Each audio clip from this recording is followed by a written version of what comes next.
Hi, welcome to Connects Live. My name is Mark Michelson. I'm the producer. And we meet here every week and interview interesting people that have things to do with customer experience and design. So today I'm really pleased to welcome Jeevak Badve from Sundberg-Ferar Product Innovation Studios. And Jeevak, tell us a little bit about how you got into design. What was it led you into the career? That's some very interesting questions. Once again, thank you, Mark and the team, for having me over here. So I started in a pretty unpeculiar way. Actually, I stumbled myself on design. I never knew what industrial design was. That is the terminology of what we do. I remember myself crying at my mom that I want to go and build things, and she did not knew better. She said, "That's the engineering school. Go to engineering school." So I did my engineering, and then I came to work with one of the biggest automotive makers, Tata Motors, back in India. And there I saw a design studio. Then I went back crying again and say, "Mom, now I want to do product design, industrial design." And that's how I learned about that career, applied for that, did my master's in that design element, and now enjoying my career. So it's fantastic that you guys really do stuff that moves. That's your deal. And you're in Detroit, and you're dealing with not just cars, but also mobility. Tell us what the difference is and how what kind of things you involved in that you can tell us about. Sure. So yes, you are right. Our studio, we are the second longest standing design studio in the entire nation. Was born right here in Detroit in 1934. The studio, not me. But Wow. since then, we have been doing a lots of mobility design. And when I say mobility, it is not just passenger cars. It can be the last mile mobility, the last mile electrical scooter. We have done transit. Means I think around 65% of the nation's transit have been designed by our studio. The Bay Area BART system, the MARTA in Atlanta, Mhm. the DART in Dallas, the Washington DC Metro. So when I say we designed the transit, we did not design the chassis or the engines. No, that's the other part of it. When you say design, it's what you see and what you can touch. So when you see a vehicle from outside, when you go inside, whatever you can touch, the seats, the packaging area, the loo, the pantry, all those things are from a vehicle like that. So we have always been instrumental in transportation design. It might be forklift trucks, it can be lawn mowers, it would be again robotic vehicles as such too.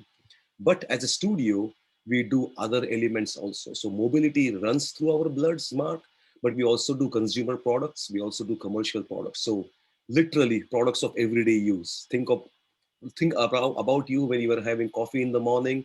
Anything you see in your kitchen, in your bathroom, a lawn mower, a vacuum cleaner, a toaster.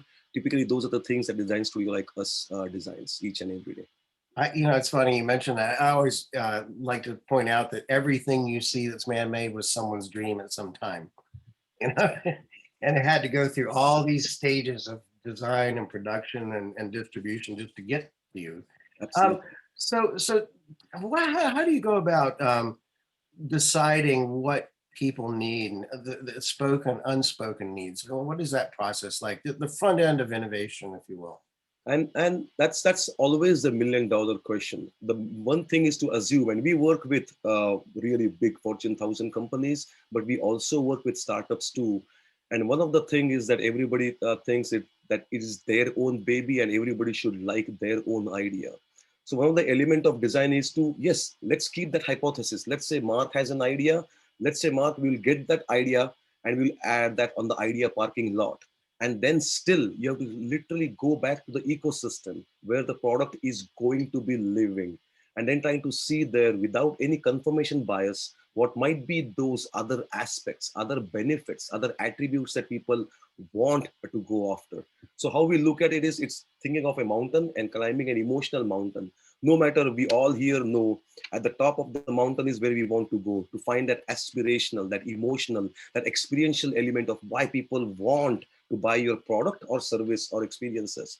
But as you climb down the market, then you try to break that experience into the range of different benefits. These are the different benefits that people still want.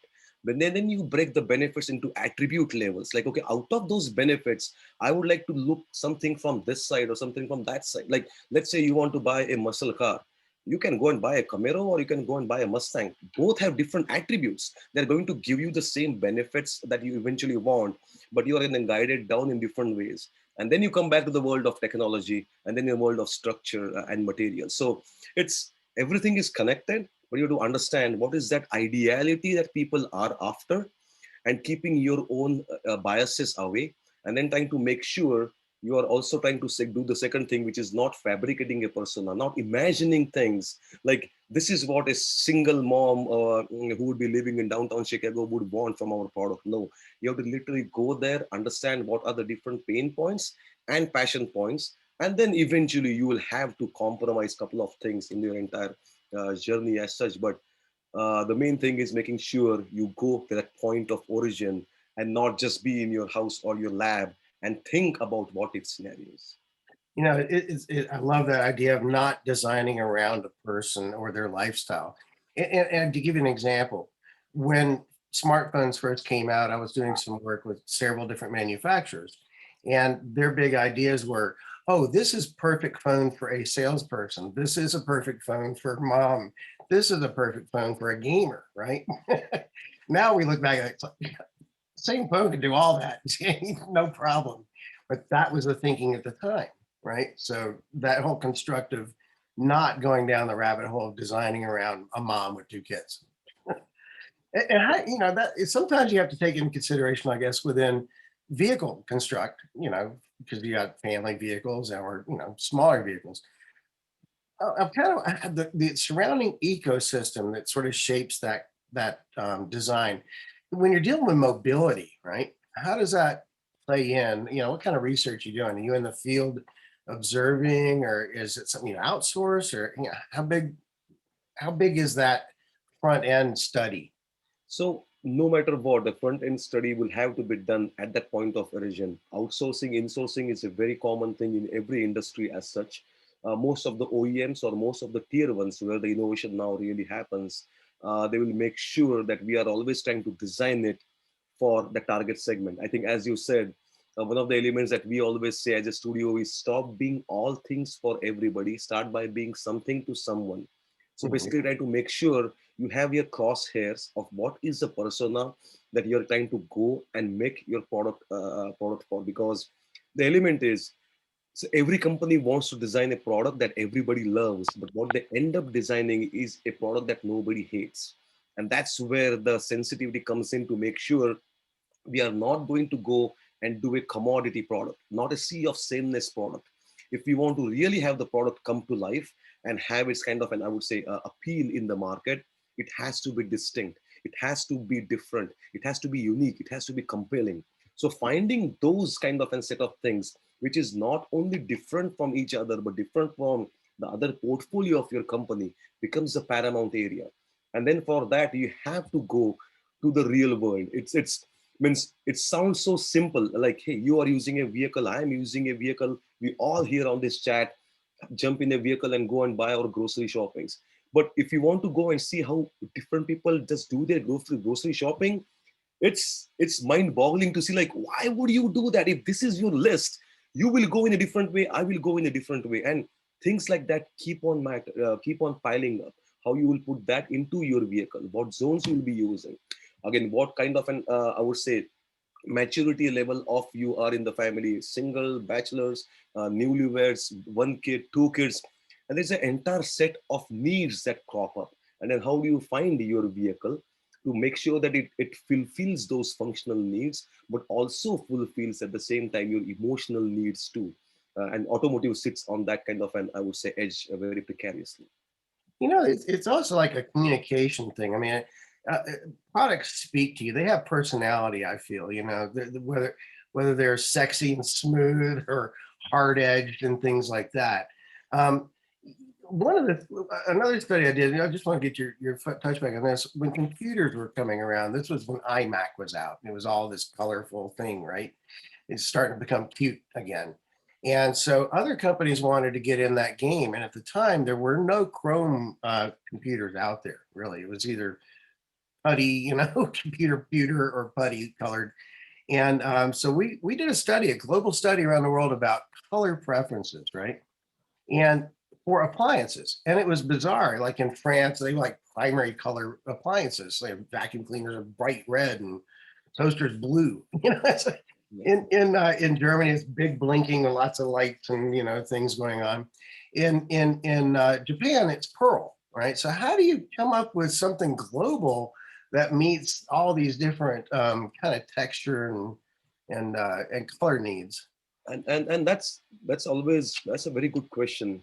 But the thing is, now as the maturity of the market is coming up to a pretty finer aspect, now you would see any good brand would not try to push or copy paste the same product in the other markets. So there is a national company, a multinational company, then a transnational company, and then the global company. And the right thing they will do is to understand, sometimes even the nomenclature doesn't copy paste from, let's say, Japanese culture to the Indian culture, or Indian culture to the American culture, or American to the Spanish culture. So we have to understand how the localization is going to matter. So localization is not that expensive also. It can be late state localization, late state customization, where still the platform would predominantly be the same or similar for economies of scale. But the finer elements, I would say, of the color, the tint, the materials, the finish, those typically nowadays are designed for that end cluster. The cluster can be a group of people around, let's say, Christmas kind of an festival, or the cluster can be localized, as you say, can be around a general a cultural pocket, or it can be millennials versus Gen Z or something else. So now you can see the palettes are melding with each other globally also a little bit. But on that case, there are some products which choose to be completely irrelevant of color. Let's say you want to buy, let's say, the iPhone AirPods. Those are right now, let's say, in one single color, and there is a different kind of a theory behind that. But if you want to, let's go and buy a air dryer right now, you will get lots of color options over there. It all depends. Again, it's not rocket science, but you have to just understand what is the product, what ecosystem it sits in, how fast is the time horizon that the next one can be in the market. If you are buying a refrigerator, it might be after 10 years you will buy the next one. If you're buying a hair blower or hair dryer, it might be after a couple of years. So all those things just have to be stacked in a nice way, and then decided what might be the color of that season. What's interesting too on the topic of color, because there's also shape, form factor, and all that's huge importance. But on color alone, if you just ask people what their favorite color is in a survey, you're going to find a lot of people say purple, and women in particular, a lot of them are going to say purple, like 25% or whatever, right? If we only went with that, why are there not more purple cars? uh, so first thing, and this is Mr. Leonardo da Vinci said, there is no ugly color. There are only ugly color combinations. So intrinsically, we are stated to look at certain combinations in certain way, and most of them come derived from the inspiration of nature. Means there are things which has been tacitly building in our reptilian brain for the last 4.5 billion years of why does a sunset looks cool. It might be that hue of purple, or it might be a crimson elements over there. From the physics perspective, it is just dust reflecting off from some of those kind of a deep kind of a spectrum colors too. But then the color starts printing itself on our mind. It might be a swath of nice green or the blue skies. So there is a very strong elements of color theory. Purple, let's just use purple. But the thing is, before we let's say choose purple or anything like that, even anything cannot be copy pasted from one domain to another. It happens a lot with novice companies where they will say, "Oh, look at that! That's a Gen Z person. He's wearing some amazing neon shoes. Let's try to paint the neon shoes color on his house." No, it doesn't work that way.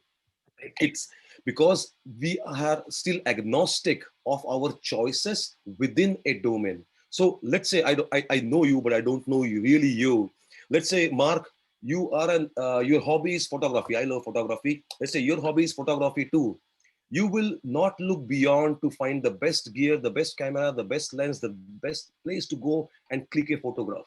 But right there, at the same time, you want to buy a lawnmower, you'll just go to Lowe's and buy the cheapest one. You are in Atlanta, you'll go to Home Depot and buy the cheapest one because you are not going to use it the way somebody else is looking at. So at the same time, you will love one area way passionately versus other thing is just a chore for you. Whereas somebody else, if you go to their, let's say, garage area, everything else is nice and spick and span, everything is lined or in the order.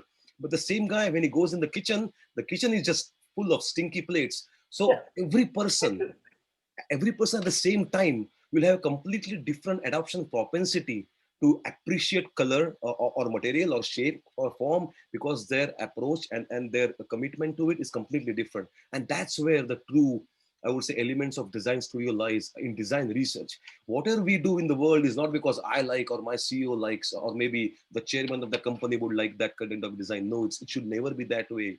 It always goes to robust design research, understanding the people who are going to finally use it or buy it or influence it, how they are going to perceive it. And so that's why we try to make sure we distance ourselves away from that, go over there with no confirmation bias, which is very difficult to think, and then come back and try to see and collect information till you see a pattern evolve. So let's go to 5 different cities, do at least 2 or 3 focus groups over there, trying to make sure we are asking unbiased, unprimed questions.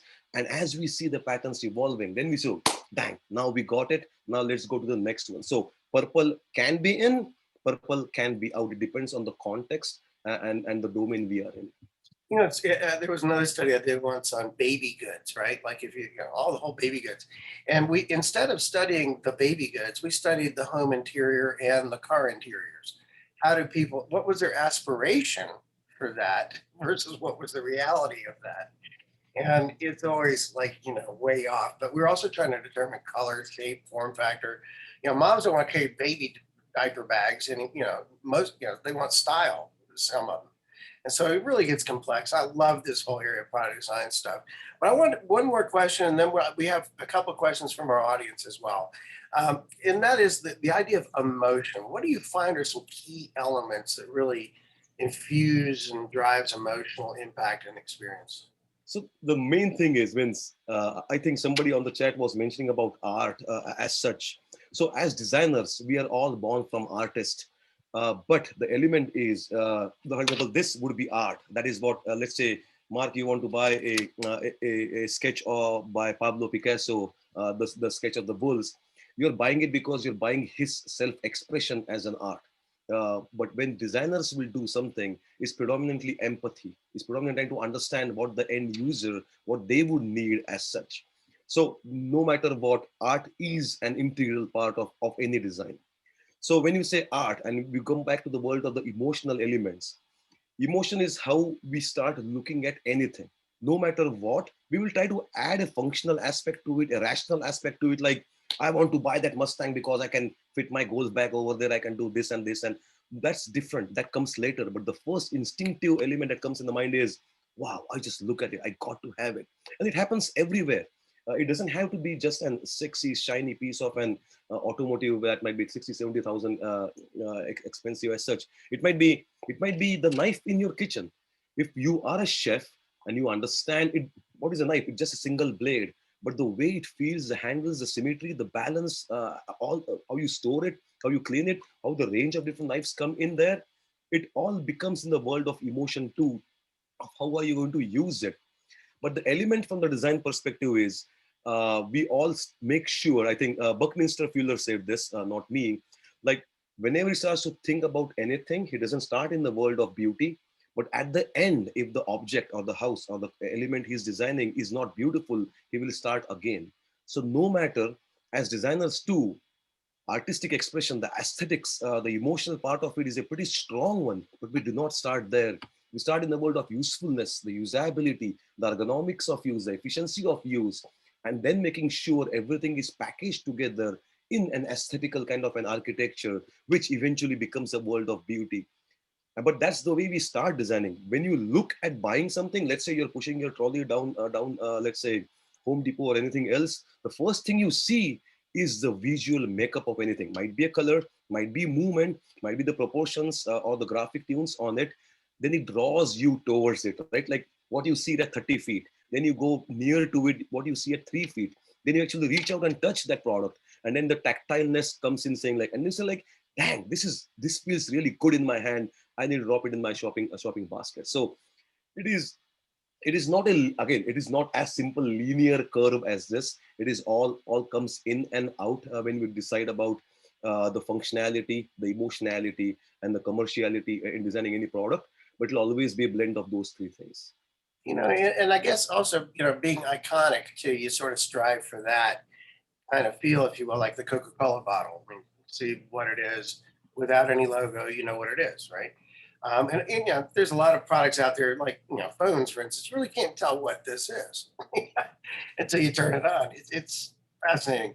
But anyhow, we have some questions. I'd like to bring up first Rich Dorfman, if you don't mind coming on. Tell us your question here and who you are. Hello there. How are you? Good to see Good. you.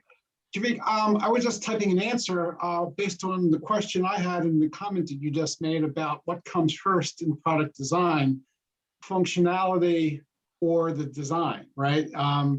And I'll rephrase or paraphrase what I think your answer is, and you'll correct me where I might be off base.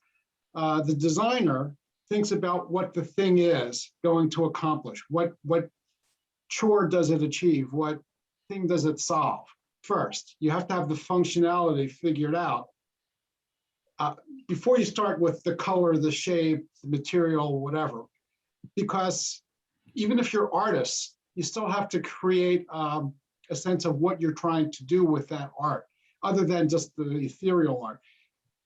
But I'm not quite sure that would be your answer. So how would you react to that? No, absolutely. That has to be the answer. So because this is still design, this is not artwork, even though we are, as I said, we use the, I would say, the rules of arts to make sure everything looks balanced and looks perfect. First things first, the stakes on the table would be making sure the functionality has been solved. So we make sure those things are done. But as we are still solving it, there is no reason why design has to be added at the end. Design is also not just decoration. You cannot just take an architectural envelope of, let's say, an engineer's design and then try to just paint it to be a good color. No, it cannot be done that way too. So as we are solving the functionality of it, that becomes a collaborative part of, okay, why are you putting this architecture over here?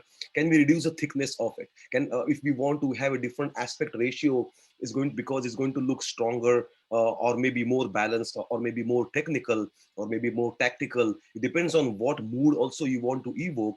Then you can at least give that hypothesis back again to the designer or the engineer and say, can we package these components like this way?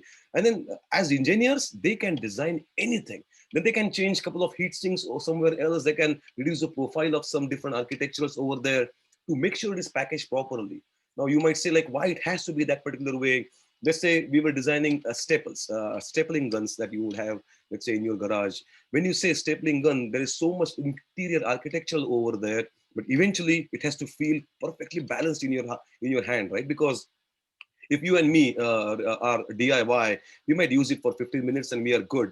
But if it's a contractor user going to use it for, let's say, 8-9 hours a day, it has to fit in literally like a glove. The balance has to be really good. It cannot be over toppling in one other direction or not. So from a design perspective, we put that as a scorecard, not just the looks of it, but how it's going to finally work through the entire day as such. Then we'll go back and in a very good way reason out with the engineer to say like, can we change the weight over here? Can we add something over here?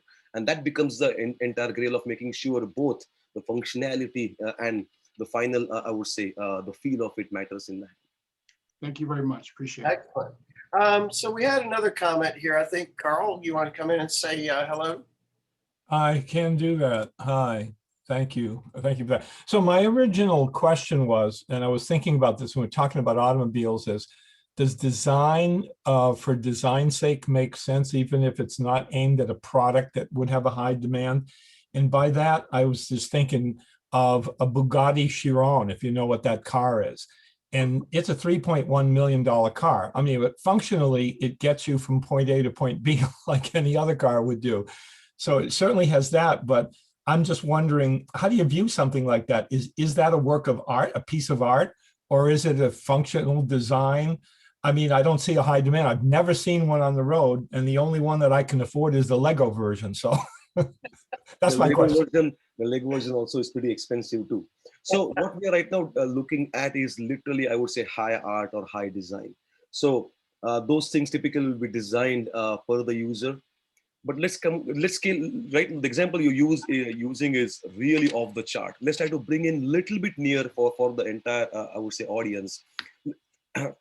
Let's look at, let's say, any typical lineup. Let's say Camaro and a Chevy Sonic or something like that.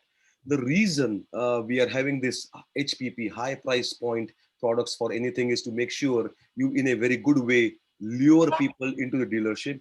You let them know what the Chevy brand is. Like, that is Bumblebee, that is Camaro, that looks really sweet. I love the brand. And you make the brand to be an aspirational brand.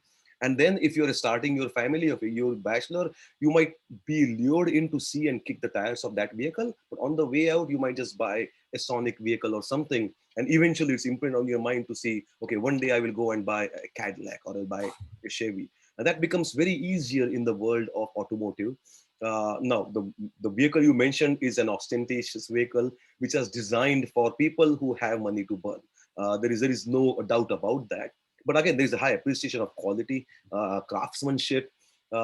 People can do personalized elements in them where people literally say, hey, this is the walnut tree in my backyard. I want you to send people to take that tree and put a nice dash for me inside my Veyron. So people do that. And that's a completely different placement. I'm nothing bad about that. But coming back to the world of everyday objects too, there's always a low price point, mid price point, higher price point. And that's the way people try to introduce their products in the market.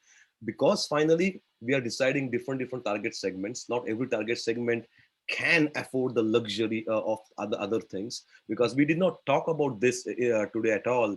And that's the element of sustainability. Apart from the emotional power of any product, apart from the functional power of any product, the sustainability element also becomes a strong one. So let's say you might be let's say driving a Prius, because in your world, in your climbing the mountain, the highest aspirational one is, I want to go for the most green, the most sustainable product, which also might make the product to be very expensive too. But it all depends on what value structure you are using. So the example you used was a shiny sculptural chrome piece of art. The same thing will be applicable to a person who wants to give $1.2 million for one of the most sustainable vehicle ever. So as long as the pursuit is for, I would say, goodness or health, or let's say green, we can still hold the same equation in the same balance. Oh, I understand. Excellent. Thank We you. had one more question, and then we're going to go into networking. So Michael Cooper, come on down. Hi, everybody. From London, hi, everybody. Hi. My question is, I absolutely get it that you design for, people buy by emotion, and then they rationalize the decision afterwards, the psychology of buying. But how do you, Jeevak, define the emotions you want to create in a product? That's a beautiful question. I like that. And it all depends on where you would place your product also. I mean, I was just actually explaining things to my kid. This is the sole of a running shoe, a sole of a running shoe. Why would anybody make this shiny? Why would anybody make this colorful? This is an example, again, as we talked with the earlier person over there, is making sure the functionality comes pretty strongly over there. So function has to be there. If this is going to be used to run on an AstroTurf or a trail or off-trail, there are different elements over there too. Those spikes, those design will be designed to make sure we are getting proper grip over there. Yeah. Now there comes the element of the emotionality of where it stands.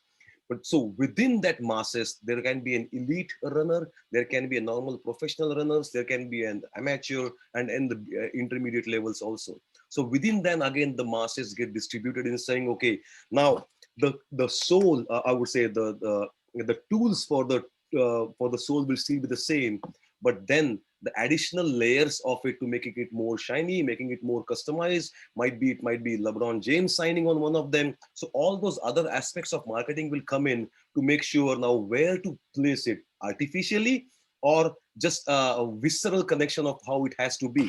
People get moved by color. For me, my weak point is an orange color. I'm seriously, if you show me a presentation of a couple of designs and one of them is in orange color, I'm completely biased for it. Everybody is biased by plenty of things over there. So it comes down to basically understanding, first getting the functions in place, and then trying to make sure you're using other processes to make sure you can add more oomph and more emotional power to it. And this is just one example.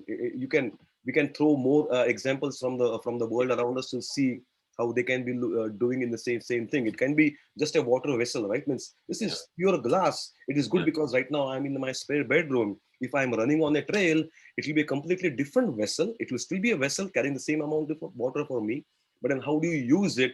And then how people will think about that emotional perspective when they're running on the trail. On the trail, I will not carry a vessel. It will just be a hydration pack. So it all depends on how people are going to use it. For remember I talked about and climbing the emotional mountain. If I'm climbing that mountain, literally and figuratively, and I want to let's say win that trail race, these are the things I would want. You at the same time would be happy with something else. So how to find those attributes of those personas, and then making sure these are the things they will love. And no matter what, sorry, the last thing is design. Is not a silver bullet. Also design raises the likelihoodness of you trying to like that option. And so there might be some people in the world who might say like, this is it, it will sell like hotcakes. No, you increase the adoption propensity of people to go and say like, I'm going to consider go and buy that. And once you have an enough following or enough people buying it, you are doing your product good. Have I got time? Mark, I was going to say a follow up, can I? Yeah, sure. So do you test to establish those points, the emotional points? Do you always test on consumers? We always test because it's not we have to take the subjectivity and objectivity also out of it. So as long as the project and the timeline and the budget last, we make sure it's never a linear process. We always go back and loop back. It's designed by itself is an iterative process. And we try to make sure we test on the similar or the same people that we started the tests with. So there is a continuity in saying like, okay, this is what you said 2 months ago. Now what do you think? Now what do you think? It can be brand on brand, it can be unbranded. And that really helps in raising the confidence. Finally, what we want is to give that confidence to the business people to make sure, okay, now let's go and cut the tools and start selling this. So before till that, we have to make sure we get these evidences from the markets we want to eventually send the products to. So yeah, that's where the voice of consumer, the voice of customers becomes pretty paramount. Yeah, thank you, Jeevak. Excellent. Well, thank you, Jeevak. This has been great. I appreciate your time today. And if everyone will, we're going to go into our networking here shortly. But Jeevak, thank you so much. And thank you. Contact info for Jeevak is available on the invitation in Eventbrite, as well as in the thread here. Now, we're going to go there. And so thank you very much. Audrey, let's take it out.